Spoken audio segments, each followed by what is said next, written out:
பாயகத்தின் தூண் நமது ஐயா டாக்டர் ஐயா நல்லுடை விஸ்வராஜ் அவர்களை சிறப்புரையாற்ற அழைக்கிறேன்.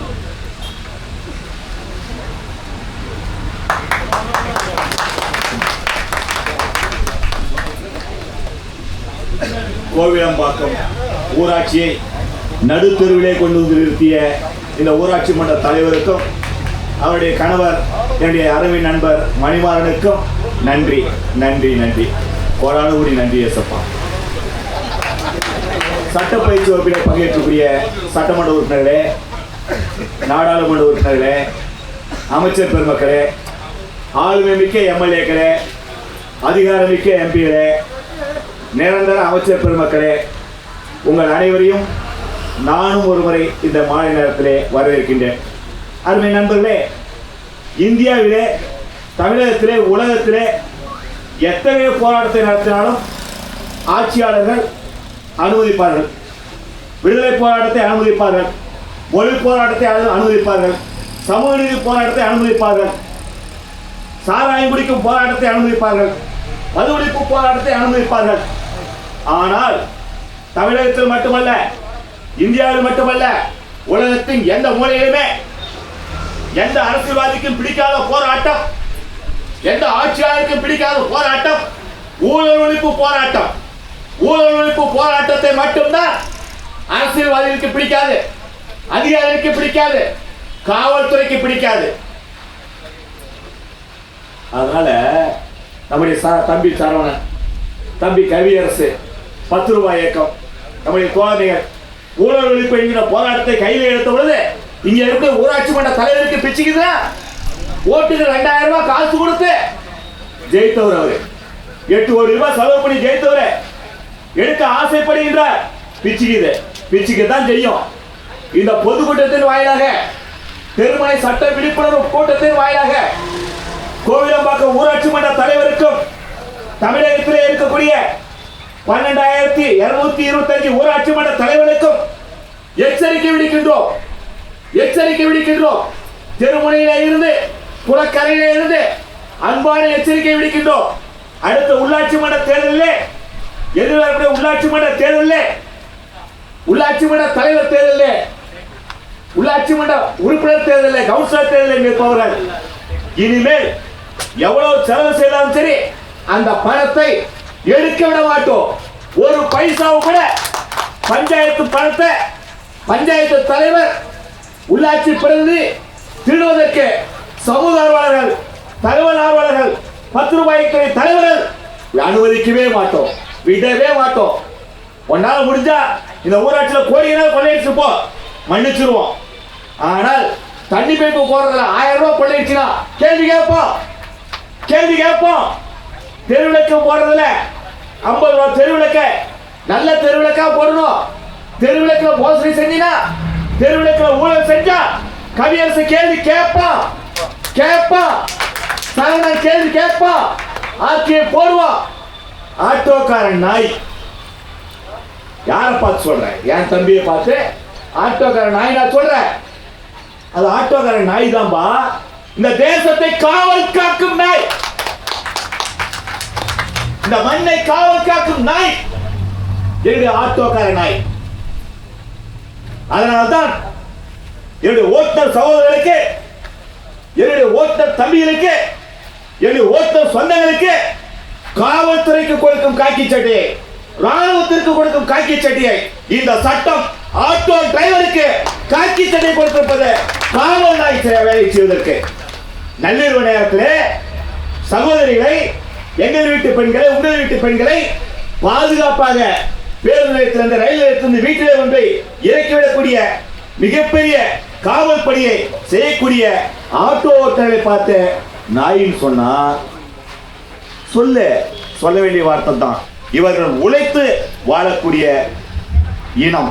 உங்களை போன்று ஊழல் செய்து பஞ்சாயத்து காசு ஆட்டையை போட்டு மக்கள் பணத்தை திருடி தின்னு கொழுக்கிற கொள்ளை கூட்டம் கிடையாது. உழைத்து வாழக்கூடிய ஆட்டோ ஓட்டுநர் சொந்தங்கள் என்னுடைய அன்பு தம்பி கவியரசு சரவணன். இவங்களை பார்த்து நீ கேவலமா சொல்ல நினைச்சினா அது பெருமை தாயா. இந்த பெருமையை நல்லா சொல்லு, தைரியமா சொல்லு. நாங்களும் சேர்ந்து சொல்றோம்.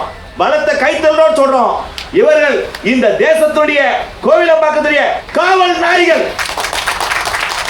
திருடிப்பாரு மூணையும் முடிச்சோட பிடிச்சு கடிப்பான். என் ஆட்டோ டிரைவர், என்னுடைய தம்பி சரவணன், என்னுடைய தம்பி கவியரசு. அடிச்சு பார்க்கலாம் ஆசைப்படுறியா? அடி. நாங்கள் மிக தெளிவாக பயிற்சி கொடுத்துருக்குறோம்.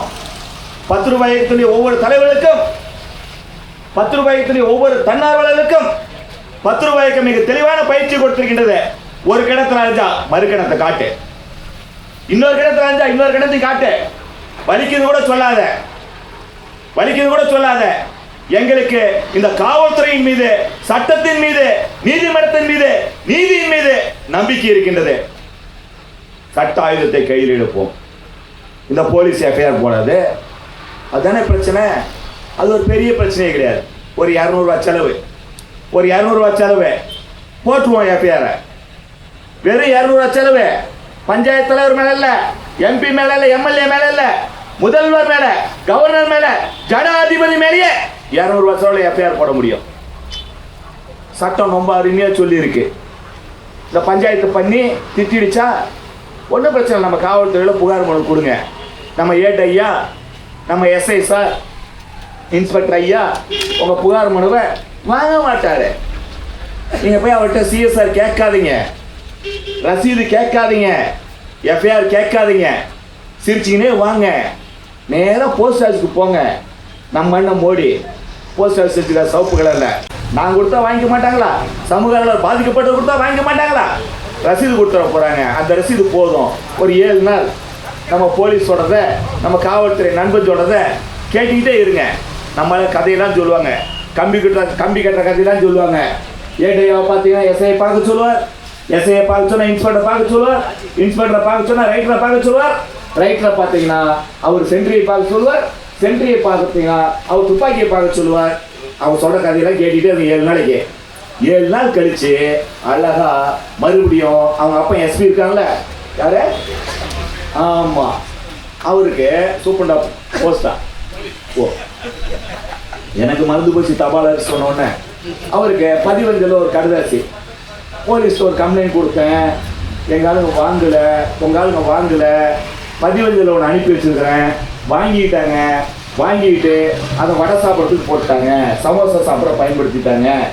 சட்டப்படி ஒரு மனிதன் காவல் நிலையத்தில் புகார் கொடுத்தா உடனே சிஎஸ்ஆர் போட்டு தரணுமா இலவசமா அப்படின்னு சட்டம் சொல்லுது. இந்தியாவில் இருக்கிற சட்டம், தமிழ்நாட்டில் இருக்கிற சட்டம். எந்த ஒரு மனுஷன் காவல் நிலையத்துக்குள்ளார போய் ஒரு பேப்பரை, வெள்ளை பேப்பரை கருப்பு பேப்பராக மாற்றி காவல் நிலைய பொறுப்பதிகாரிகிட்ட பேப்பரை கொடுத்தா வாங்கின காவல் நிலைய அலுவலர் உடனடியாக அந்த மனுவுக்கு மனு ரசீது தர வேண்டும் அப்படின்னு சட்டம் சொல்லுது. அந்த மனுவில் அந்த புகாரில் ஒரு குற்றச்செயல் நடந்த தகவல் இருந்தால், பெரிய குற்றச்செயலாக இருந்தால் உடனடியாக எஃப்ஐஆர் போட்டு அந்த எஃப்ஐஆரை இலவசமாக கொடுக்க வேண்டும் என்று சட்டம் சொல்கின்றது. நம்ம போலீஸ் சட்டப்படியாக வேலை செய்வாங்க. இவருக்கு தெரிஞ்சதெல்லாம் காந்தி தாத்தா அல்லது அரசியல்வாதி கரை வேஷ்டி. நாம கரை வேஷ்டிக்க போக மாட்டோம், அவன் வேஷ்டியை கழட்டா விட மாட்டோம். காந்தி தாத்தா நமக்கு வேண்டியவரே, அவர் சொன்னதான் நம்ம சொல்லிட்டு இருக்கிறோம். கிராமங்கள் தான் இந்தியாவின் முதுகெலும்பு, கிராமங்களை ஊழல் இல்லாத கிராமங்களாக மாற்ற வேண்டும், இந்திய கிராமங்களை முன்மாதிரி கிராமங்களாக மாற்ற வேண்டும், அதற்கு இளைஞரெல்லாம் போராட வேண்டும், இளைஞரெல்லாம் செயல்பட வேண்டும் என்று தாத்தா காந்தி சொன்னாரே. அந்த கிழவன் சொன்னதை கேட்டுட்டு இங்க நாங்க வந்து நிக்கிறோம். அந்த கிழவனை, அந்த காந்தி தாத்தாவை பேப்பர்ல நாங்க போலீஸுக்கு தர மாட்டோம். ஏன்னா நாங்க ஊழலுக்கு எதிரானவர்கள், லஞ்சத்திற்கு எதிரானவர்கள், நேர்மைக்கு வாரிசாக பிறந்தவர்கள். அதனால நாங்க லஞ்சம் தர மாட்டோம், கரை விஷயம் கூட்டிட்டு போக மாட்டோம். எங்களுக்கு தெரியும் சட்டம். இந்த போலீஸை எப்படி எஃப்ஐஆர் போட வைக்கணும்னு, எப்படி அந்த பேப்பர் பேனாவை எழுத வைக்கணும், எப்படி சிஎஸ்ஆர் போட வைக்கணுங்கிற ரகசியம் எங்களுக்கு தெரியும். அதான் இப்போ கிட்ட சொல்றோம். புகாரை கொடுத்தா வாங்கல, சிரிச்சுனே வந்துட்டோம், 15 அனுப்பிட்டோம், 7 நாள் காத்திருந்தோம். அவங்க அப்பா எஸ்பிக்கு ஒரு கடிதத்தை 15 அனுப்பிட்டோம். ஒரு 7 நாள் காத்திருந்து நேராக கோர்ட்டு 30 ரூபா ஸ்டாம்பு ஒட்டி மனுவை கொடுத்தா ஜட்ஜ் ஐயா 14 நாள்ல தீர்ப்பு சொல்லுவார். சாத்தான்குளம் கேஸ் 5 வருஷமா நடக்கிற மாதிரி இந்த கேஸ்லாம் வாய்தா போட முடியாது. ஏன்னா ஜட்ஜுக்கு அதிகாரமே இல்லை. 14 நாளைக்கு மேல இந்த மனுவை விசாரிக்கிறதுக்கு, கையில வச்சுக்கிறதுக்கு நீதிபதிக்கு அதிகாரம் இல்லை. அவ்வளவுதாங்க. இப்போ எவ்வளோ செலவாச்சு பாருங்க. போலீஸ் ஸ்டேஷனில் ஒரு புகார் கொடுத்தா ஜெராக்ஸ் எடுத்தோம். எவ்வளோ செலவு? ஒரு பேப்பர் எழுதணும்னா ஜெராக்ஸ் எடுத்தோம். எவ்வளோ செலவுங்க? 2 ரூபா. அப்படியே ஒரு தபாலை பதிவந்தில் அனுப்புகிறோம். அதுக்கு எவ்வளோ செலவுங்க? ஒரு 30 ரூபான்னு வச்சுக்கோங்க. 35 ரூபா ஆச்சுங்களா? 32 ரூபா. அவர் 3 ரூபா எக்ஸ்ட்ரா ஆச்சு. 35 ரூபா 40 ரூபாய் வச்சுக்கோங்க. ஒரு 7 நாள் கழிச்சு காவல் கண்காணிப்பாளருக்கு ஒரு தபால் அனுப்பி வச்சோம். டைப் பண்ணதுக்கு எவ்வளோ செலவாச்சு? டைப் பண்ணதுக்கு 50 ரூபா, 10 ரூபா, 20 ரூபா, ஒரு 30 ரூபாய் வச்சுக்கோங்க. அந்த தபால் அனுப்புறதுக்கு எவ்வளோ செலவாச்சுங்க? அதுக்கு ஒரு 30 ரூபா கூட்டுங்க. எவ்வளோ ஆச்சுங்க? அவ்வளோதான். கோர்ட்டில் ஒரு பெட்டிஷன் டைப் பண்ணி கொடுத்தோம். டைப் பண்ணதுக்கு ஒரு 50 ரூபா. ஸ்டாம்ப் ஒரு 30 ரூபாய்க்கு ஓட்டணும். எவ்வளோ ஆச்சுங்க? 110 ரூபா.